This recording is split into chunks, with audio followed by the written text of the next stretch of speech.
नमस्कार किसान साथियों, स्वागत है आपका एक और वीडियो में। और आज का जो टॉपिक है अपना वो है कि बुआई जब हम करते हैं तो सूखे की बुआई वाले गेहूँ ज़्यादा उत्पादन देते हैं, ज़्यादा दम रखते हैं, या पलेवा करके बुआई करे हुए। तो किसान साथियों, दोनों ही गेहूँ बेस्ट होते हैं अपने दोनों पद्धति पर फ़िलहाल की स्थिति में अपन बात करेंगे कि उनका आखिरी रिज़ल्ट क्या होता है। तो पहले बात करते हैं ये जो गेहूँ है अपने सिजेंटा 26, और जो कि अभी 100 दिन की अवस्था में है। और किसान साथियों, बाली के अंदर दाने 80 से 90% भर चुके हैं और 10% ही खाली, मतलब जो बालियों के ऊपर वज़न हो चुका है। और किसान साथियों, पहले मैं बताता हूँ सूखे की बुआई में क्या होता है। जब बुआई करते हैं और उसके बाद पानी छोड़ते हैं तो वो जो जड़ होती है वो 0 से स्टार्ट होती है और धीरे धीरे उसकी जड़ मिट्टी में गड़ती है और फिर गेहूँ चलता है। और उससे जो पकड़ होती है वो थोड़ी सी ढीली होती है। और सूखे में बुआई करी हुई जो भी गेहूँ होती है उसकी हाइट 85 से 90 सेंटीमीटर तक छू लेती है और कई बार ज़्यादा हाइट भी पकड़ लेती है।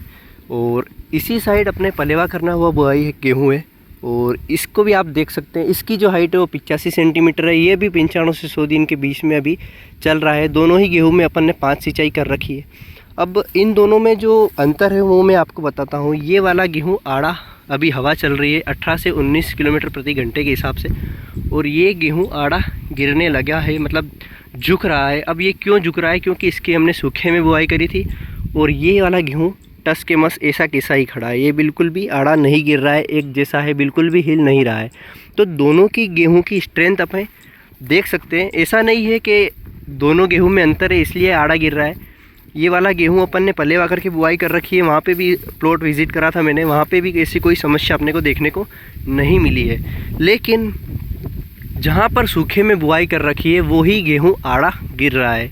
मतलब पलेवा करें और सूखे में बुआई करें तो दोनों में सिर्फ स्ट्रेंथ का दिक्कत आता है और आखिरी में एक सिंचाई का।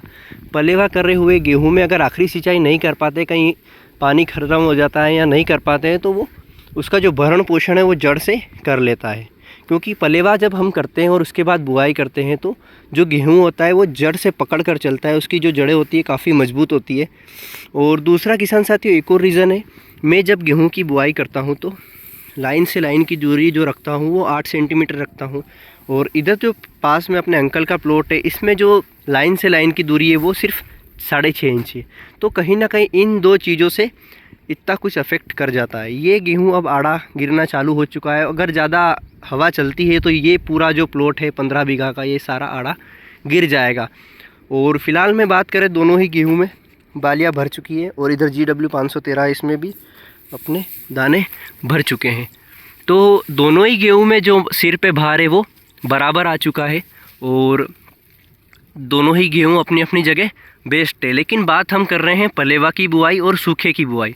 सूखे की बुआई के जो गेहूँ है वो आड़े गिरने के लिए हो रहे हैं, मतलब आड़े गिर ही जाएंगे। अगर ज़्यादा हवा चलती है तो सारा गेहूँ या अपने को जो अपना नुकसान है वो बहुत ज़्यादा देखने को मिलेगा। किसान साथियों, कई बार हम जल्दी कर देते हैं, सूखे में बुआई कर तो देते हैं, लेकिन जब बाद में हवा चलती है तो हम ऐसा सोचते हैं कि काश पलेवा करके बुआई करते तो हमारा फ़ायदा हो जाता। तो पलेवा की बुआई में बस इतना ही फ़ायदा है, एक सिंचाई आप आखिरी में अगर कम कर पाते हैं तो आपका एडजस्ट हो जाएगा। एक जो पलेवा करके हुआ एक गेहूँ होगा उसकी हाइट ज़्यादा नहीं बढ़ती, आड़ा नहीं गिरता, उसकी जड़ों से व्यवस्थित स्ट्रेंथ लेके चलता है। लेकिन सूखे के जो गेहूँ होते हैं वो अगर ज़्यादा हवा चलेगी तो कहीं ना कहीं आड़े गिर ही जाएंगे। बाकी एक बार मैं आपको पूरा प्लॉट बताता हूँ। इस प्लॉट में यही समस्या अपने को पूरे प्लॉट में देखने को मिल रही है। किसान साथियों, सिंचाई कर रहे हैं आज 15 से 17 दिन हो चुके हैं दोनों ही गेहूँ में। तो सिंचाई का तो कोई मुद्दा ही नहीं होता, क्योंकि कई बार ऐसा होता है कि जब ज़्यादा सूख जाते हैं तो फिर हम सिंचाई कर देते हैं तो गेहूँ आड़ा गिर जाता है। लेकिन इस वाले गेहूँ में ऐसा नहीं है। दोनों ही गेहूँ में अपन ने काफ़ी दिन पहले सिंचाई करी थी। पास ही में किसान साथियों ये अपना प्लॉट है DBW 187 का, जिसमें अपने सिंचाई करी थी 5वीं सिंचाई, उसमें आज 15 दिन हो चुके हैं। लेकिन इस वाले गेहूँ में ऐसी कोई दिक्कत नहीं है, क्योंकि इसका जो बीज स्तर था वो भी काफ़ी कम था, और इसकी जो हाइट है सिजेंटा 26 से थोड़ी सी कम है। हाइट मैं बता सकता हूँ, इसकी हाइट आप देख सकते हैं 80 से 82-85 सेंटीमीटर तक है। और हवा के झोंके काफ़ी तेज़ चल रहे हैं, और ऐसे ही हवा के झोंके के चलते ये वाला गेहूँ अपना सिजेंटा 26 ज़्यादा झूल रहा है और आड़ा गिर रहा है। इसकी हाइट 90 सेंटीमीटर हो चुकी है। तो कहीं ना कहीं सूखे की बुआई के जो गेहूँ होते हैं उनकी हाइट ज़्यादा बढ़ जाती है। और जो लंबी वैरायटी होती है, जो लंबी हाइट के गेहूँ होते हैं, ये इसीलिए एमपी में सक्सेस नहीं होते क्योंकि हमारा जो एरिया है वो निम्न दबाव क्षेत्र वाला एरिया है। और यहाँ पे जब हवाएं चलती है तो 25 किलोमीटर तक की रफ्तार पकड़ लेती है, 20-25 नॉर्मल हो जाती है। और फिर जो गेहूँ होता है पकने के बाद हमारा आड़ा गिर जाता है, और आड़े गिरने के बाद हमारे हाथ में कुछ भी नहीं बचेगा, सारा गेहूँ आड़ा गिर सकता है। मैं अभी आपको बता ही रहा था। और कुछ इस तरह से खेत की हालत हो चुकी है।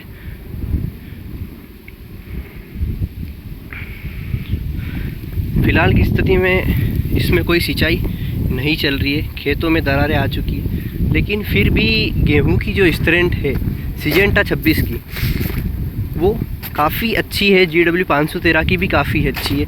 लेकिन किसान साथियों, इसकी जो हाइट है वो थोड़ी किसानों के लिए घातक हो सकती है। हमने पलेवा करके बुआई करी, उस प्लॉट में ऐसी कोई दिक्कत नहीं आई, लेकिन सूखे की बुआई वाला ये जो प्लॉट है इसमें अपने को ज़्यादा दिक्कत देखने को मिल रही है। किसान साथियों, आसपास अपने बहुत सारी वैरायटी HI 1650, 6968 और काफ़ी ज़्यादा वैरायटी लगा रखी है अपन ने, लेकिन किसी भी वैरायटी में कोई भी अपने को दिक्कत देखने को नहीं मिली।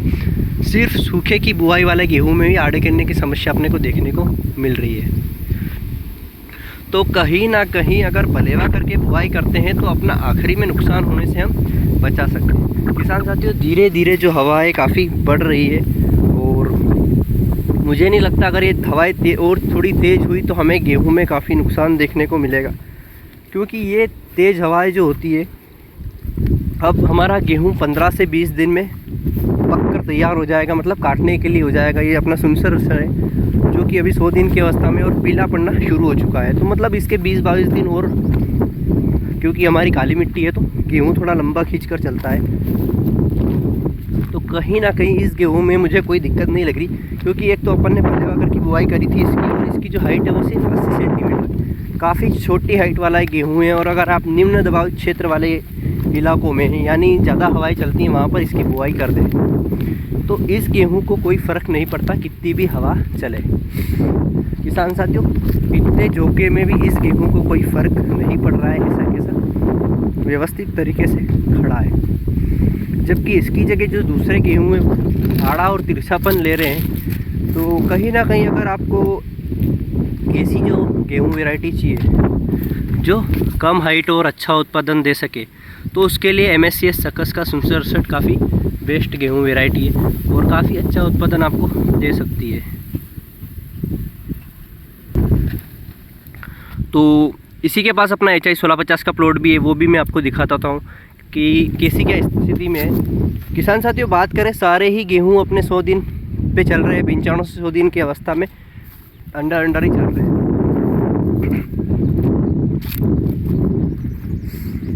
ये जो पालियों पर अभी 6968 थोड़ा गीला है, बाकी सूख जाएगा। बाकी बीच खेत में इस प्लॉट में आप देख सकते हैं कुछ ये स्थिति है। एक बार पास से मैं आपको दिखाता हूँ। ये है अपना 6968, कहीं भी आपको तिरछापन नहीं दिखेगा, बीज दर भी बराबर है दोनों ही गेहूं का, सिजेंटा 26 और 6968 का। इसकी जो फैक्ट की बात है वो इसकी हाइट, इसका तना और इसकी स्ट्रेंथ। हाइट देख सकते हैं और तना काफ़ी मजबूत है किसान साथियों, आड़ा गिरने का नाम नहीं ले रहा, दानों में वजन इसके भी आ चुका है। और कहीं ना कहीं किसान साथियों मात्र 15 से 20 दिन और लगेंगे। फ़िलहाल की स्थिति में जो ठंड है थोड़ी सी बढ़ गई है, तो वो हमारा फ़ायदा हो जाएगा गेहूं में, क्योंकि थोड़ी सी अगर ठंड बढ़ जाती है तो कहीं ना कहीं जो दाने भरने की अवस्था है अपना सिस्टम है थोड़ा प्रोग्रेस पे होगा और स्पीड बढ़ जाएगी दाने भरने की।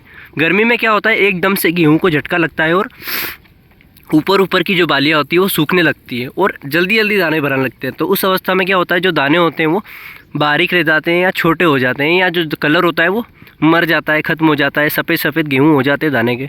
तो वो वाली स्थिति नहीं देखने को मिलेगी। अगर 5 से 7 दिन ठंड और रहती है तो अपना थोड़ा सा उत्पादन में फ़ायदा हो जाएगा। गेहूं का जो कलर होगा वो शानदार होगा, क्योंकि ठंड से ही गेहूं का कलर आता है। बाकी मैं आपको 1650 का प्लॉट भी दिखाई देता हूं। तो ये वाला अपना है 6968 का प्लॉट, अब इसी के पास है अपना 1650। अब इसमें अपन देखते हैं कैसी क्या स्थिति, ये आड़ा गिर रहा है कि नहीं, तो किसान साथियों, इतने हवा के झोंके के बाद ये गेहूँ जैसा है वैसा ही खड़ा है, बिल्कुल व्यवस्थित। बाकी इसमें जो पकने वाली पिलासपन है वो आ चुकी है, दाने में वज़न हो चुका है, दाने भर चुके हैं और आड़ा बिल्कुल भी नहीं गिर रहा है, क्योंकि पलेवा करके बुआई करी हुई है। तो कहीं ना कहीं पलेवा करने के बाद गेहूं की जो हाइट की समस्या होती है वो बिल्कुल भी ख़त्म हो जाती है। किसान साथियों, दोनों ही गेहूं में काफ़ी अंतर है। एक ये जो गेहूं है अपना सुनसर 68, ये 4 सिंचाई में बहुत ही ज़ोरदार उत्पादन देने के लिए माना जाता है, और इधर अपना ये है 1650 जो कि 5 से 6 सिंचाई में अच्छा उत्पादन दे देता है। लेकिन दोनों ही गेहूं की हाइट और बालियाँ बिल्कुल आपको सेम दिख रही होगी, क्योंकि हमने इस बार जो मैनेजमेंट करा है गेहूं में खाद, बीज और पानी का, वो बिल्कुल सटीक और व्यवस्थित तरीके से करा हुआ है। मैं आपको एक बार पूरा प्लॉट दिखाता हूँ। ये अपना 1650 का प्लॉट, और इस प्लॉट में इसमें अपने को कोई दिक्कत देखने को नहीं मिल रही है। हवा चल रही है आड़ा वाला गिरने की, क्योंकि गेहूं की स्ट्रेंथ भी अच्छी है। और सूखे में अगर बुआई करते तो इसकी जो हाइट होती है वो 90 से 95 सेंटीमीटर तक बढ़ जाती, और इतनी हाइट बढ़ने के बाद हमारे एमपी में गेहूं का सक्सेस होना काफ़ी कम चांस नज़र आते हैं सक्सेस होने के, क्योंकि ज़्यादा हाइट वाला गेहूं जल्दी आड़ा गिर जाता है। आड़ा गिरने के बाद उसका जो उत्पादन है वो बिल्कुल ख़त्म हो जाता है। बाकी इसकी बालियाँ आप देख सकते हैं, 6 इंच तक की बालियाँ इसमें है, 5 इंच 6 इंच तक की बालियाँ हैं, और काफ़ी शानदार गेहूं लगा मुझे। और इस बार अपन के पास सिर्फ ये गेहूं 6 बीघा मान के चले, 5 से 6 बीघा के अंदर ही अपने पास गेहूं है। और अब अगले वर्ष हम इसे कम से कम 35 से 40 बीघा में लगाएंगे, और बाकी देखते हैं, उत्पादन पर निर्भर करता है। अगर कम उत्पादन दिया तो कम ज़मीन में लगाएंगे, और अच्छा उत्पादन दिया तो अपनी आधे एरिया में इसी गेहूँ से अपन ज़मीन कवर करेंगे। बाकी 33-85 भी लगाएंगे, पर फिलहाल टेस्टिंग पे वो गेहूं कितना क्या उत्पादन देता है उसके बाद अपन टेस्ट करेंगे। बाकी 1650 ने काफ़ी अच्छा उत्पादन दिया था पिछले वर्ष, तो उसी के चलते इस वर्ष भी इसको अपन ने लगाया है। और हवा के झोंके चल तो रहे हैं, लेकिन इसको कोई फ़र्क नहीं पड़ रहा है। लेकिन अपना जो सिजेंटा 26 है वो अभी से आड़ा गिरने लगा है, और गहरे हो रहे हैं चांसेस वहाँ पे ज़्यादा। तो कहीं ना कहीं अपने को दिक्कत देखने को मिलेगी, इस हवा से काफ़ी ज़्यादा नुकसान देखने को मिल सकता है।